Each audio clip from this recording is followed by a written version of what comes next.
저희가 함께 읽은 이 본문의 말씀은 베드로전서의 마지막 단락입니다.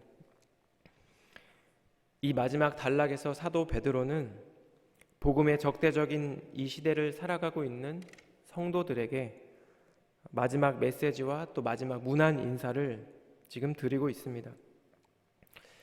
이 세상 속에서 살아가고 있지만 그러나 세상과는 구별된 삶으로 부름받았을 우리 주 1세기 소아시아의 성도들에게 그리고 본질적으로 동일한 부르심을 받은 저희 모든 성도들에게 베드로가 전하고 있는 두 가지 교훈을 이 시간 함께 나눌 때 우리 주님이 주시는 은혜와 도전이 주님을 예배하는 저희 모두에게 있기를 축복합니다.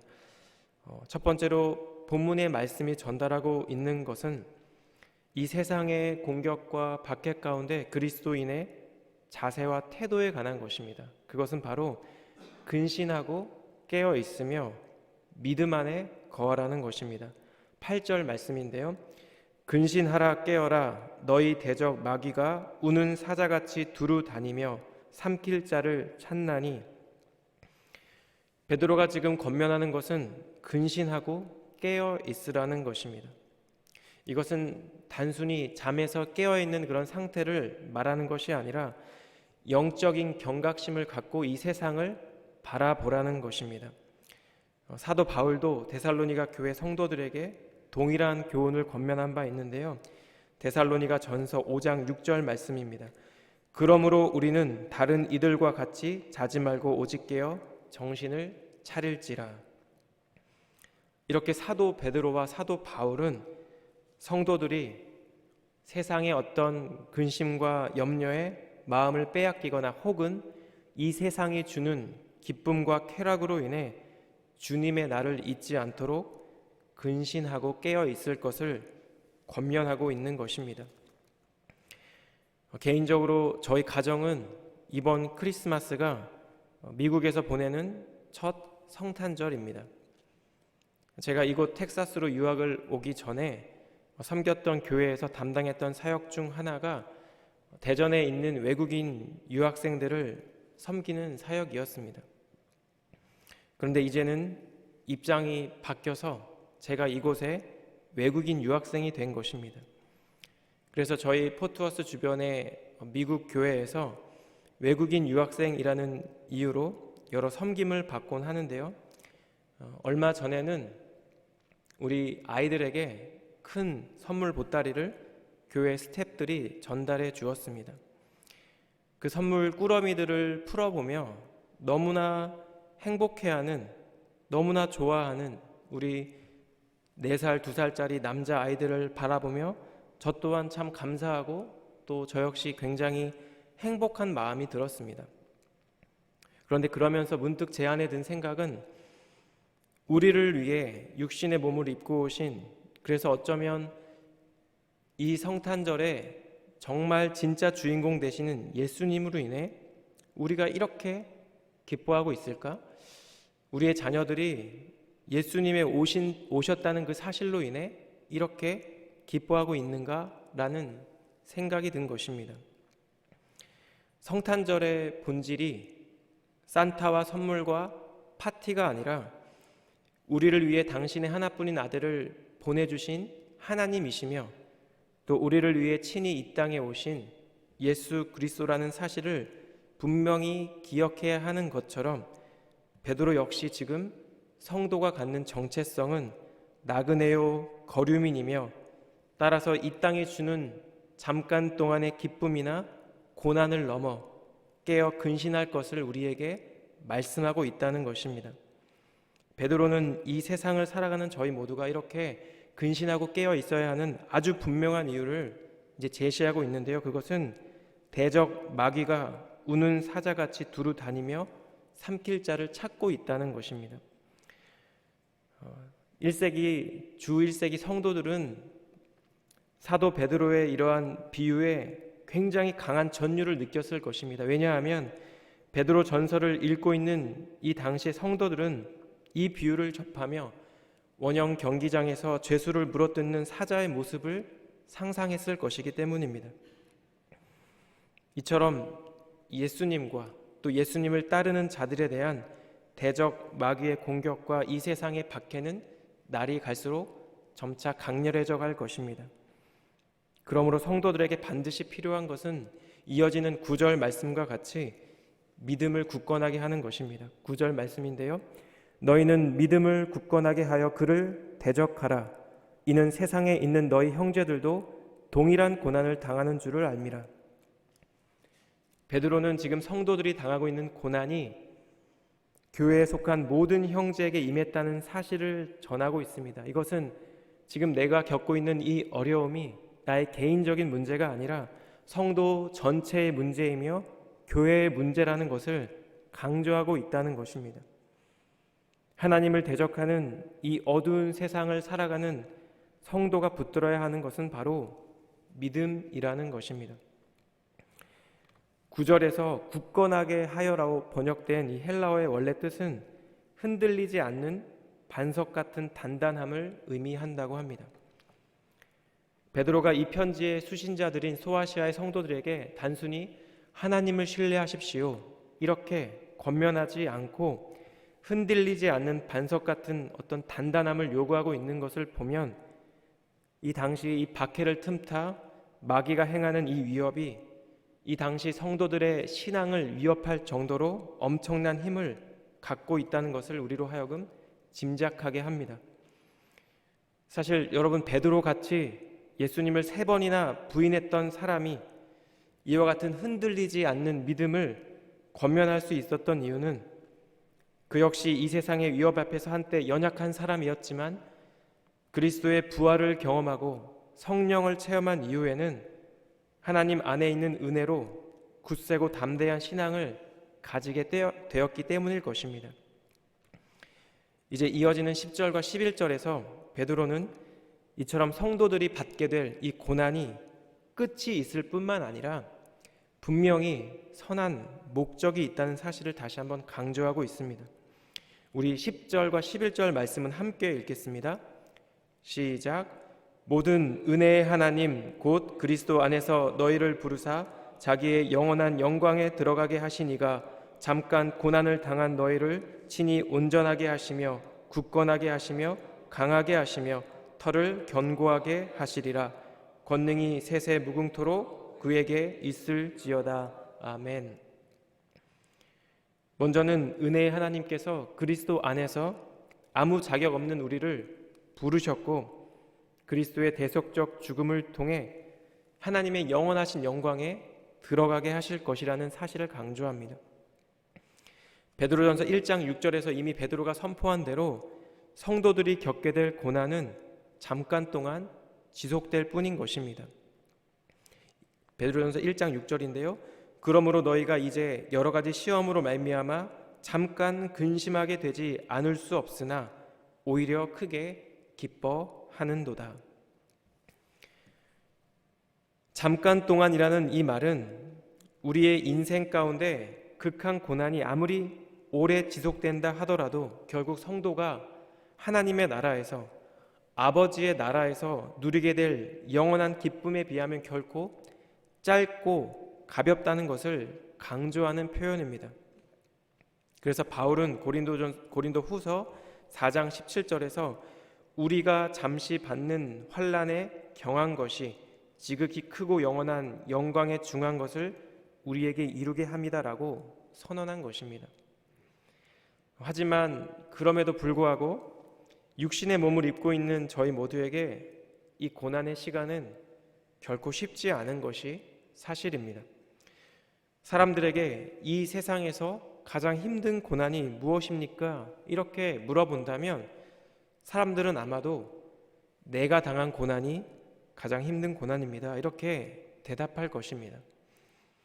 이처럼 자기의 문제, 내가 지금 겪고 있는 이 환난과 고난이 가장 힘들고 가장 위협적이고 또 가장 커다란 문제로 보이는 것이 바로 사람의 마음이기 때문입니다.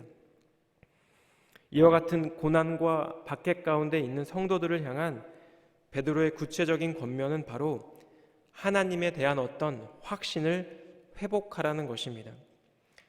베드로는 이 확신을 4개의 동사를 통해 전달하고 있는데요. 첫째는 하나님께서 성도들을 온전하게 하실 것이라는 사실입니다. 이것은 바르게 한다라는 의미입니다. 성도의 잘못된 것, 예를 들어 죄와 같은 것을 바로잡는 것이고 연약하고 부족한 것을 완성하는 것입니다. 분명한 것은 이러한 사역이 성도가 고난을 받는 동안에 실행되고 있다는 사실입니다. 마치 높은 온도와 높은 압력에서 재련되는 금과 같이 성도들은 고난을 통해 주님의 재림의 때에 칭찬과 영광과 존귀를 얻게 될 모습으로 점차 온전하게 될 것입니다. 두 번째는 하나님께서 성도들을 굳건하게 하신다는 말씀입니다. 베드로는 이미 2장 9절에서 성도의 정체성을 다음과 같이 표현했습니다. 택하신 족속이요 왕 같은 제사장이며 하나님께 소유된 백성이라는 이러한 성도의 정체성이 고난을 통해 더욱더 굳건하게 될 것입니다. 세 번째로 하나님께서는 성도들을 강하게 하십니다. 우리 사랑하는 성도 여러분께 한 가지 질문을 드리고 싶습니다. 인간이 갖고 있는 가장 근원적인 두려움은 무엇일까요? 그것은 인간의 죄로 인해 사망이 모든 사람에게 이르렀다는 로마서 5장 12절 사도 바울의 고백과 같이 인간은 죽는다는 사실일 것입니다. 그런데 이렇게 사망이 왕노릇하는 이 세상에서 성도들을 유일하게 강하게 할 수 있는 유일한 분은 바로 그 죽음을 이기신 예수님, 예수 그리스도라는 것입니다. 부활하신 주님께서는 우리 안에 있는 이러한 두려움을 모두 제거하실 것입니다. 그리고 더 나아가서 성도된 우리가 진정으로 두려워해야 하는 것은 죽음도 또한 이 세상의 박해도 아니라 바로 하나님뿐이라는 이 사실을 기억할 때 저희 모두는 이 세상이 감당할 수 없는 그런 믿음의 소유자들로 굳게 서게 되는 것입니다. 마지막으로 네 번째는 하나님께서는 성도들을 견고한 터 위에 두실 것이라는 말씀입니다. 베드로는 2장에서 이미 성도들이 모퉁이돌 대신 예수님과 연합해서 산 돌들로 신령한 집으로 세워진다는 것을 이미 설명한 바 있습니다. 이처럼 성도는 하나님의 은혜로 하나님의 사랑 안에서 더욱더 견고하게 세워져 갈 것입니다. 오늘날 이 땅을 살아가는 저희들은 사실 초대교회 성도들이 겪어야 했던 그런 물리적인 박해와 생명의 위협을 경험하고 있지는 않습니다. 그래서 때로는 말씀을 묵상할 때 고난 가운데 있었던 이 성도들을 향한 사도 베드로의 절절하고 간절한 마음이 잘 전달되지 않는다고 느껴질 때도 있습니다. 하지만 우리가 반드시 기억해야 하는 것은 사단 마귀의 공격은 물리적인 박해와 어떤 고난의 유무와 상관없이 지금도 여전히 다양한 방식으로 이어지고 있다는 분명한 사실입니다. 삶의 다양한 영역에서 우리는 끝없이 마귀의 위협과 또한 유혹을 경험합니다. 이 세상을 바라볼 때 이 세상이 우리 성도에게 주는 끊임없이 주는 메시지 중 하나는 우리 인생의 주인공이 바로 나 자신이며 선과 악의 기준도 좋고 나쁨의 기준도 바로 나 자신이라는 메시지가 될 것입니다. 바쁘고 분주한 일상 속에서 우리 역시 성도의 정체성과 삶의 본질과 목적과 방향을 잃은 채 그저 바쁘게만 살아갈 때도 있을 것입니다. 그렇기에 오늘날 우리에게 분명히 필요한 것은 이 사도 베드로의 권면과 같이 근신하는 것이며 깨어있는 것입니다. 성도를 향한 우리 각자를 향한 하나님의 부르심을 기억하는 것이고 우리의 삶 가운데 있는 고난 가운데 그 부르심을 깨닫고 그 부르심대로 살아가는 것입니다. 하나님을 대적하는 이 세상 가운데 우리를 온전하게 하시고 굳건하게 하시며 강하게 하시고 우리를 더욱더 견고하게 하실 그 주님의 임재와 동행하심이 성도로 부름받은 우리 사랑하는 한우리 교회 성도님들의 삶과 가정과 삶의 모든 영역 가운데 더욱더 풍성하게 있기를 우리 주님 이름으로 축복합니다. 자, 이제 본문의 말씀은 두 번째로 고난 가운데에서도 성도는 교회의 사랑 안에서 함께 동역할 것을 저희에게 권면합니다. 12절과 13절 말씀인데요. 내가 신실한 형제로 아는 실로아노로 말미암아 너희에게 간단히 써서 권하고 이것이 하나님의 참된 은혜임을 증언하노니 너희는 이 은혜에 굳게 서라. 택하심을 함께 받은 바벨론에 있는 교회가 너희에게 문안하고 내 아들 마가도 그리 하느니라. 12절에 등장하는 실루아노라는 이 사람이 바울의 2차 전도 여행의 팀원이었던 실라와 동일 인물인지는 사실 학자들마다 의견이 다른 상황입니다. 다만 중요한 것은 이 실루아노라는 사람이 베드로 전서를 본도와 갈라디아와 갑바도기아와 아시아와 비두니아에 있는 여러 교회에 전하는 사명을 감당했다는 것입니다. 지금처럼 교통과 통신과 인쇄술이 발달하지 않은 이때에 사실 이런 사역을 감당하는 것은 매우 커다란 헌신이 요구되는 그런 일이었을 것입니다. 또한 13절에서 베드로는 바벨론에 있는 교회의 문안도 전하고 있습니다. 1세기 당시 유대인과 그리스도인 사이에 이 바벨론은 로마의 상징적 칭호였다고 합니다.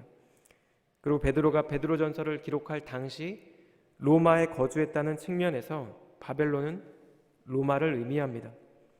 따라서 베드로는 본 서신의 말미에 자신이 머물고 있던 로마 교회의 문안 인사를 소아시아 교인들에게 지금 전하고 있는 것입니다.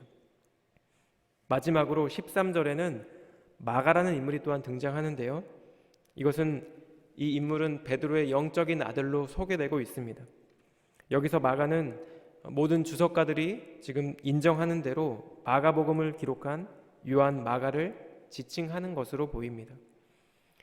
이처럼 여행도 쉽지 않고 무엇을 종이에 기록한다는 것 자체가 힘든 노동이었던 이 시절에 베드로 옆에는 신실하게 그 짐을 나누어지는 동역자들이 있었습니다.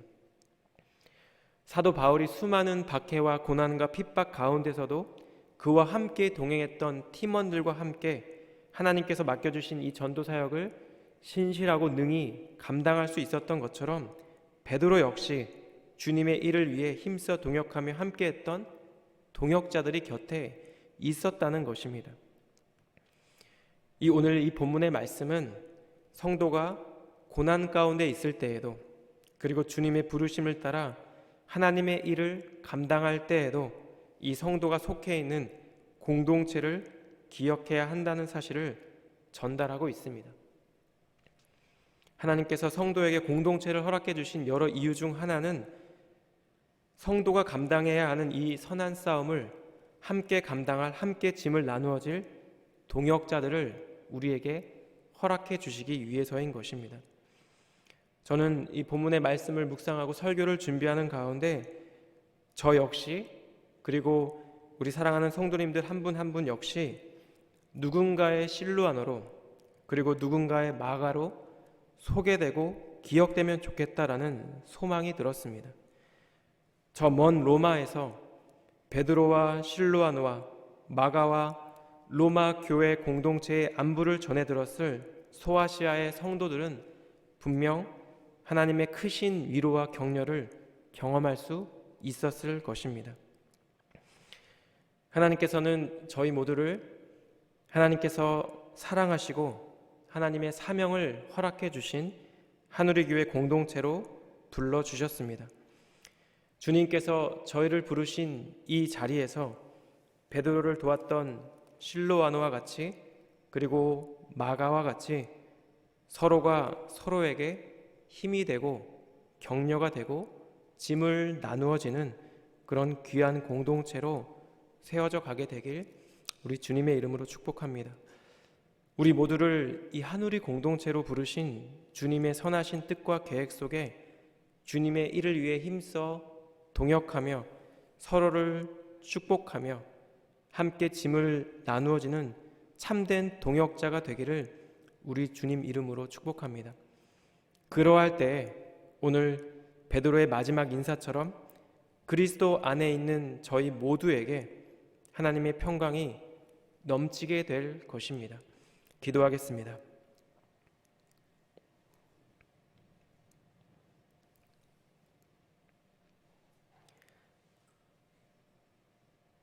하나님을 대적하는 이 세상 가운데 연약하고 죄 많은 우리를 위해 이 땅에 오셔서 친히 십자가를 지심으로 저희 모두를 주님의 자녀 삼아 주신 예수님의 그 크신 은혜를 기뻐하고 감사하며 깊이 묵상하는 저희 모두가 되기를 원합니다.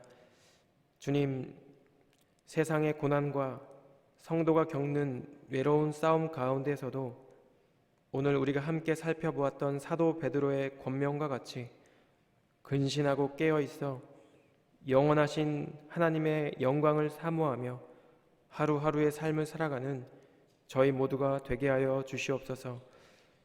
주님, 사랑하는 저희 모두에게 귀한 하늘의 교회 공동체를 허락해 주심에 감사를 드립니다.